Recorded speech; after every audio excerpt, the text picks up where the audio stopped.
Olá, seja muito bem-vindo ao módulo Higiene e Segurança do Trabalho.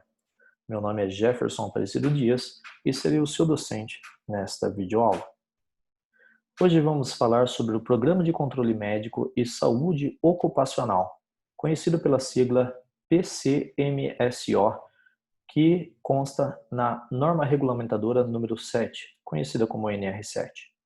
Nesta videoaula, iremos abordar uma introdução, PCMSO, obrigatoriedade de elaboração, diretrizes, abordagem clínico-epidemiológica, caráter prevencionista, agravos à saúde de natureza subclínica, planejamento com base nos riscos à saúde dos trabalhadores, exames médicos obrigatórios.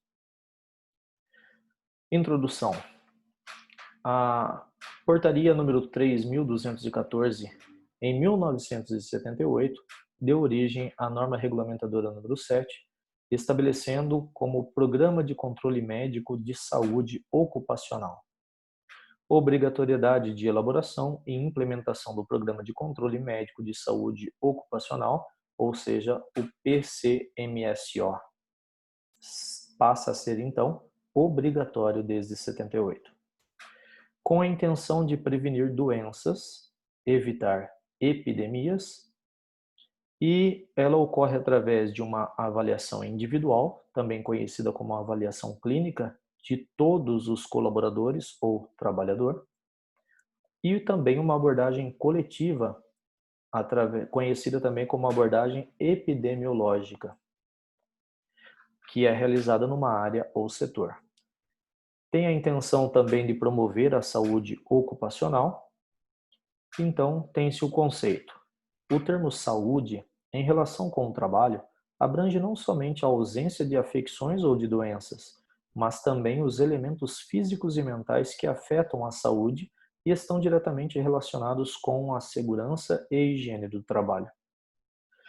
Então, o PCMSO, Programa de Controle Médico e Saúde Ocupacional, ele visa a atenção à saúde do trabalhador, possui um caráter prevencionista, cujo objetivo é promover e preservar a saúde dos empregados, de todos os colaboradores. Ele é elaborado em função dos riscos que podem ocorrer ou que se apresentam dentro de um determinado setor ou área da empresa, exigências físicas e psíquicas das atividades desenvolvidas por cada colaborador, e características psicofisiológicas de cada população trabalhadora, seja num setor, numa área, num galpão ou até mesmo na empresa como um todo. Obrigatoriedade de elaboração.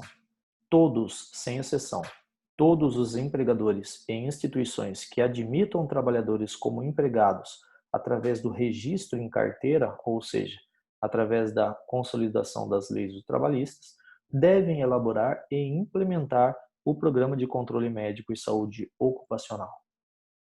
Deve ser encarregada a um médico do trabalho. O Programa de Controle Médico e Saúde Ocupacional pode ser elaborado por empresa e tem as diretrizes como parâmetros mínimos e diretrizes gerais a serem observados. Esses parâmetros podem ser ampliados de acordo com o número de colaboradores ou ainda o tipo de atividade da empresa. Articulação com outros programas, como por exemplo o Programa de Proteção de Riscos Ambientais, que esse é um assunto que nós abordaremos em uma próxima aula, falando aí sobre a NR9. Deve considerar outros fatores de adoecimento, como riscos ergonômicos e também riscos de acidentes. Análise das matérias-primas e também dos produtos finais.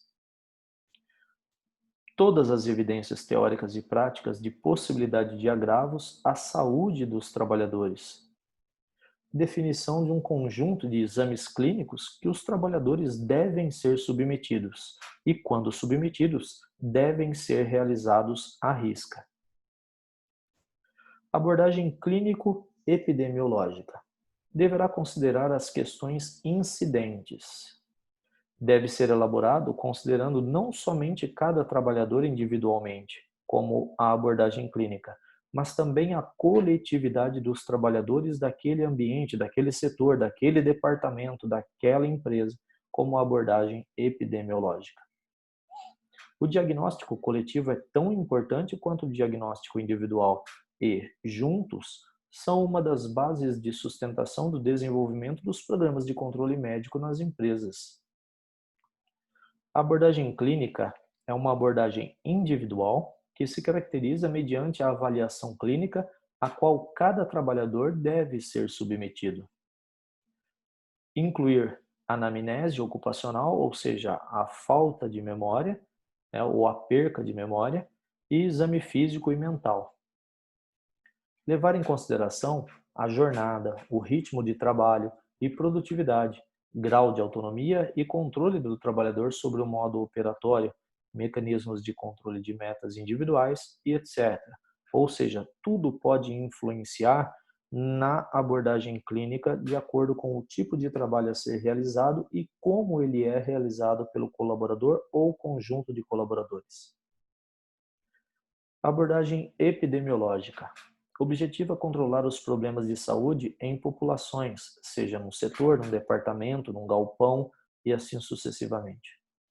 Conhecimento das causas é necessário, a intervenção sobre elas, o que fazer, como fazer e quando fazer. Prioriza a avaliação coletiva da população trabalhadora.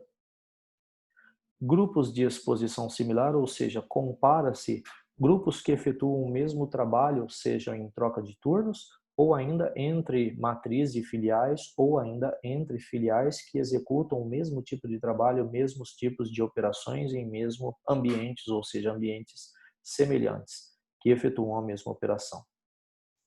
Identificar uma maior ocorrência de adoecimento em determinado grupo. Cálculo de taxas ou coeficientes para verificar se há locais de trabalho ou setores.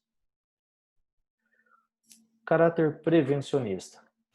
O programa de controle médico e saúde ocupacional deverá ter caráter de prevenção, rastreamento e diagnóstico precoce dos agravos à saúde relacionados ao trabalho, inclusive de natureza subclínica, além da constatação da existência de casos de doenças profissionais ou danos irreversíveis à saúde dos trabalhadores. Deverá identificar um provável adoecimento de determinados trabalhadores. Por exemplo, fazendo-se um estudo do nível de absenteísmo com afastamento menor que 15 dias. O que seria absenteísmo? É a falta de vontade de trabalhar, ou seja, o hábito ainda de chegar atrasado ou de faltar ao trabalho com determinada frequência. Realizando entrevistas diretamente com os empregados. Mas, afinal de contas, o que são agravos à saúde, seja ela de natureza subclínica ou epidemiológica? Então, os agravos à saúde, considerado aí, é a lesão, a doença, o transtorno de saúde, o distúrbio, a disfunção ou a síndrome de evolução aguda, subaguda ou crônica de natureza clínica ou subclínica, inclusive de morte, independente do tempo de latência. São as lesões ou doenças já instaladas, mas que ainda não se manifestaram. O Programa de Controle Médico e Saúde Ocupacional é um programa eminentemente prevencionista. A intenção é prevenir para que aquela lesão ou doença já instalada no corpo não se manifeste em hipótese alguma. O médico do trabalho deverá adotar em sua prática diária mecanismos de rastreamento.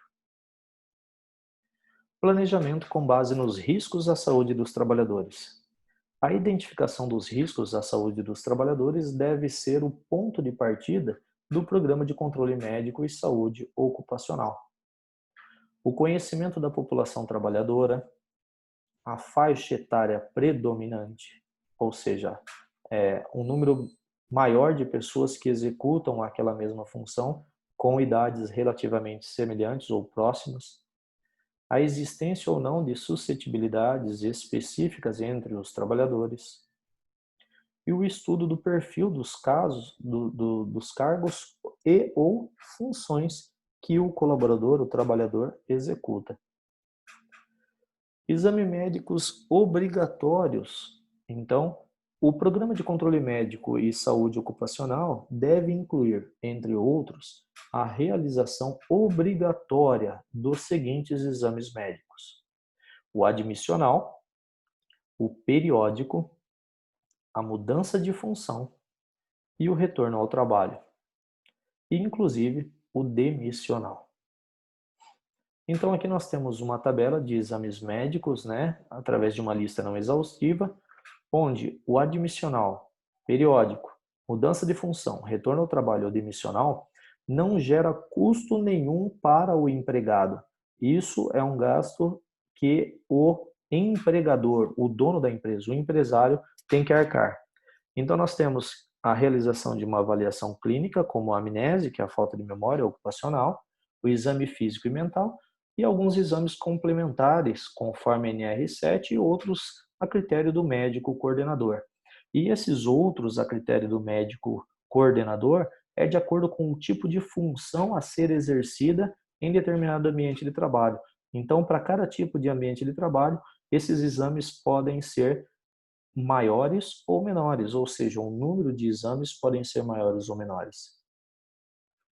Então, aqui nós temos uma tabela mostrando, de acordo com o tipo de exame, o que os trabalhadores estão sujeitos e o prazo de realização desta avaliação clínica. Então, no caso de admissional, o exame admissional, quais trabalhadores estão sujeitos a realizar esses exames? Todos, sem exceção. Qual é o prazo de realização da avaliação clínica? Tem que ser efetuada antes que o trabalhador assuma suas atividades. No caso de um exame periódico, ele é realizado quando os trabalhadores estão sujeitos ou seja, expostos a riscos que identifiquem ou que impliquem o desencadeamento ou agravamento de doença ocupacional, ou ainda para portadores de doenças crônicas. Em ambos esses casos, a cada ano ou intervalo menores, de acordo com o tipo de empresa ou ainda de acordo com a especificação médica. Já no caso de o trabalhador expostos a condições hiperbáricas, ou seja, trabalhadores sobre ar comprimido e mergulhadores, ou ainda exames complementares para atividade de mergulho, ou seja, trabalhadores que trabalham em uma área cuja pressão é diferente da pressão atmosférica, nós temos aí, no caso de trabalhadores sobre ar comprimido e mergulhadores, um prazo de realização a cada 6 meses esse exame, e no caso de exames complementares para atividades de mergulho, esse prazo é de 12 meses, de acordo com o anexo 6 da NR15.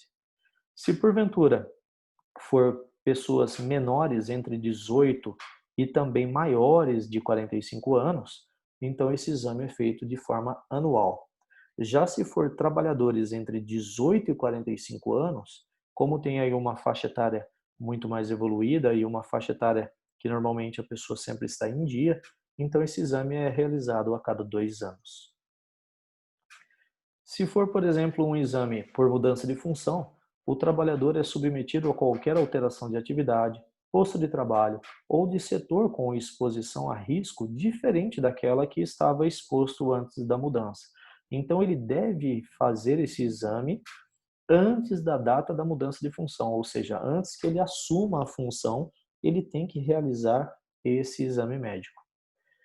No caso, se for o exame por retorno ao trabalho, isso é quando o trabalhador ficou ausente por período igual ou superior a 30 dias por motivo de doença ou acidente de natureza ocupacional ou não, ou ainda parto.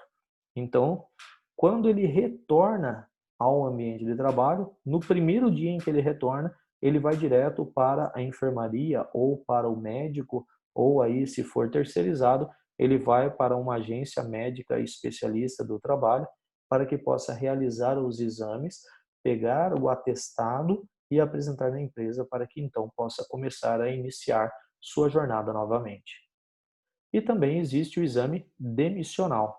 onde trabalhadores de empresa com grau de risco 1 e 2, desde que o último exame médico ocupacional tenha sido realizado há mais de 135 dias, então ele é obrigado a realizar um novo exame. Caso ele tenha realizado em menos, ou seja, em período menor do que 135 dias, não é necessário realizar o exame demissional, né?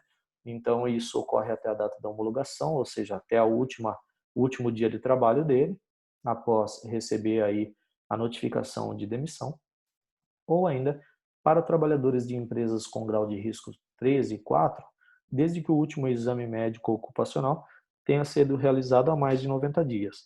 Aí ele tem que realizar esse exame demissional. Caso contrário, se ele tiver realizado um exame periódico em menos de 90 dias, não há necessidade de ser feito o exame demissional. Então, esse tipo de exame ele tem que ser feito até a data da homologação, ou seja, até o último dia de trabalho após receber a notificação de demissão. Por hoje é só e até a nossa próxima videoaula.